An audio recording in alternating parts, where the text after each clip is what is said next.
siku ya Jumanne katika kipindi hiki cha Pasaka. Karibu katika tafakari ya neno la Mwenyezi Mungu ambalo tunalipata kutoka katika Injili ya Yohane sura ya 6 aya ya 30 hadi ya 35. Ni mwendelezo wa madai ya Wayahudi ambao wamemtafuta Yesu hadi alipokuwa katika sinagogi kule Kapernaum siku ya Sabato.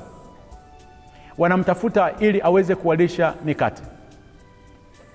Na Yesu anawaambia, si kwa sababu mliona ukuu wa Mwenyezi Mungu ukifanyika ndio maana mmenitafuta, kwa sababu mnatafuta chakula kile kinachoharibika.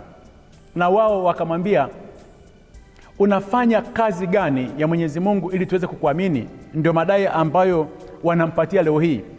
Wanamwambia Yesu, unafanya ishara gani basi ili tuweze kukuamini?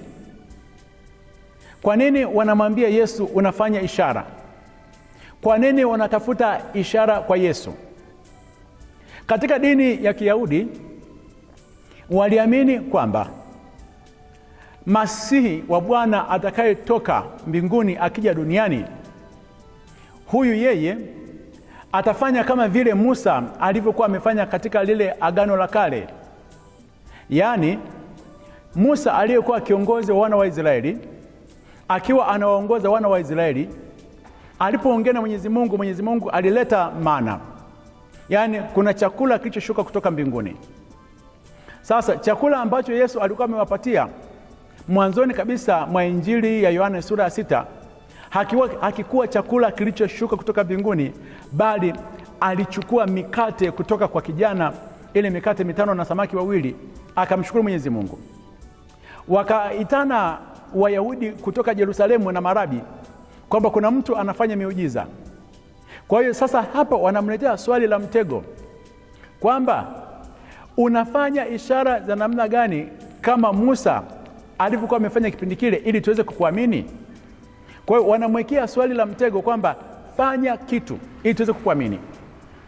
Mpendwa mtazamaji, hadi leo kasumba hii imewakumba viongozi wengi sana wa dini katika nyakati hizi tunazoishi. Yaani ili watu waweze kumwamini kwamba huyu kiongozi ametoka kwa Mwenyezi Mungu, watu wanataka afanye ishara na maajabu, afanye miujiza. Na katika kipengele hiki ndio maana watu wengi wanaingia kufanya miujiza hadi katika nguvu za giza ambazo si za Mwenyezi Mungu, lengo aweze kupata umati wa watu wanaomwamini. Yesu anaenda kinyume kabisa. Angekuwa ni mwenye mitizamo ya kipindi kama hiki, kweli angeagiza mkate kutoka mbinguni ishuke kama alivyofanya Musa. Ili kutotoa kilema hiki kwa waumini wake, Yesu anamwambia maneno haya. Anasema, sikilizeni, baba zenu walikula mana jangwani, kama vile ilivyoandikwa, aliwapa chakula cha mbinguni ili wale. Na Yesu anapozungumza maneno haya kwamba si Musa ndio aliyeshusha ile mikate, bali ni Mwenyezi Mungu ndio aliyetenda ile miujiza. Na akasema Mwenyezi Mungu katika kuweza kutenda miujiza hadi leo bado anaendelea kutenda miujiza hiyo hiyo. Yaani anatupatia chakula kila siku, na sasa chakula ambacho kimetoka mbinguni kuleta ulimwengu uzima, akasema kwamba ni Yesu mwenyewe. Na ndio maana basi alizaliwa Betlehemu.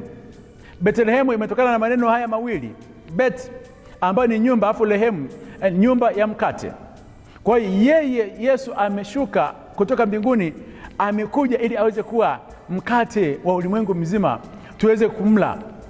Akawaambia maneno haya, akasema kwamba mumwamini huyu ambaye ameshuka kutoka mbinguni. Msiamini juu ya miujiza, msiamini juu ya vitu vya kawaida hivi, tumwamini yeye ambaye ametoka mbinguni. Hawa Wayahudi walipoona hoja yao imeshindikana, wanafika hatua wanamwambia sasa Yesu, siku zote utupatie chakula hiki. Wananukuru hadi maandiko matakatifu, Zaburi ya 105 ile aya ya 40, wakasema siku zote utupatie chakula hiki.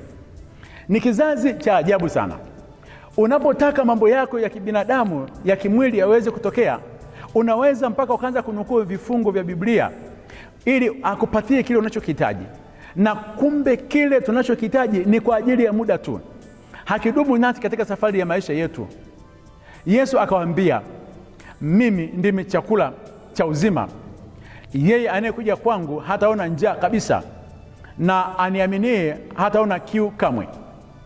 Na kuanzia hapo akaanza kuwafundisha juu ya ukuu wa Ekaristi Takatifu, kwamba yeye ndiyo chakula cha uzima ambacho kimeshuka kutoka mbinguni, na kila siku anashuka katika misa takatifu, na kila siku anashuka katika neno lake, kwamba yeyote yule ambaye anampokea Yesu ndani mwake hatakuwa na njaa, hatakuwa na kiu.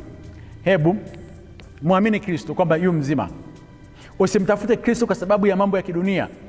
Usitumie maandiko matakatifu kwa ajili ya faida yako.